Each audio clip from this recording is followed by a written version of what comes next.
The tale begins with a magical book revealing the story of a kingdom where a king and queen longed for a child. During a violent storm, their daughter was born and named Snow White for the tempest that welcomed her. Raised as heir to the throne, she learned courage and generosity from her parents, until tragedy struck when the queen fell ill and died, leaving only Snow White and her grieving father. Years later, a mysterious beauty arrived at court, captivating all with her roses and charm. Unbeknownst to anyone, she was a witch who preserved her youth through dark magic. She seduced the king with her beauty while consulting her magical mirror daily, demanding to know who was the fairest in the land. When she received a vision of danger from the southern kingdom, she manipulated the king into leaving, never to return. With the king gone, the evil queen seized power, stripping Snow White of her title and reducing her to a servant. Forgotten by her people, the princess toiled in obscurity until encountering Jonathan, a thief stealing potatoes during a famine. When she suggested he appeal to the princess for help, he scoffed that no such princess existed, a painful reminder of how thoroughly she'd been erased from her own kingdom. Snow White's attempt to reason with the queen about sharing resources failed spectacularly.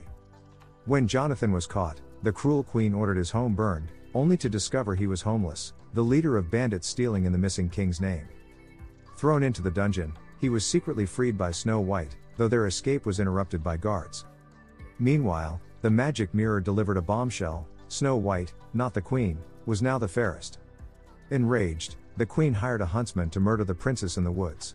But faced with Snow White's innocence, the huntsman confessed and told her to flee into the dangerous forest. There, Snow White discovered a magical realm with talking animals leading her to a tiny cottage. Exhausted, she slept in one of 7 small beds, belonging to the dwarfs: Bashful, Dopey, Grumpy, Sleepy, Sneezy, Happy, and Doc. Though initially frightened, they took pity on her story and let her stay. Back at the castle, the mirror again named Snow White as fairest, revealing she lived with dwarfs. The queen punished the huntsman and sent guards after her. Meanwhile, Snow White bonded with the dwarfs, especially teaching Dopey to whistle, uniting them through song and chores. Learning from the huntsman that her father might still live, she set out to find the bandits and uncover the truth. Reuniting with Jonathan, she learned rumors that her father was imprisoned in the southern kingdom. But castle guards attacked, and Jonathan took an arrow meant for Snow White. The dwarfs, particularly Doc, despite not being a real doctor, nursed him back to health. Their celebration attracted attention, forcing Jonathan to leave on his mission sooner. Captured and tortured by the queen, Jonathan refused to reveal Snow White's location, until the queen spotted the chain she'd given him.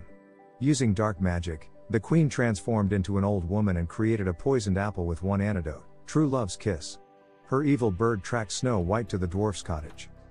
Disguised, the queen tricked Snow White into eating the apple by claiming to have news about Jonathan and showing the chain. As Snow White collapsed, the dwarfs returned to find her lifeless. Meanwhile, Jonathan and the huntsman escaped the dungeon. Rushing to the cottage on horseback with forest animals guiding him, Jonathan kissed Snow White's hand in farewell, breaking the curse. Awakened, Snow White rallied her allies, dwarfs, bandits, and former guards, to storm the castle. When the queen confronted her with a sword, Snow White refused to fight, instead winning over the guards by reminding them of her father's just rule. In her final act of rage, the shattered mirror consumed the queen, its broken pieces exacting revenge for years of cruelty. With the witch defeated, Snow White reclaimed her throne, restoring peace and prosperity to the kingdom.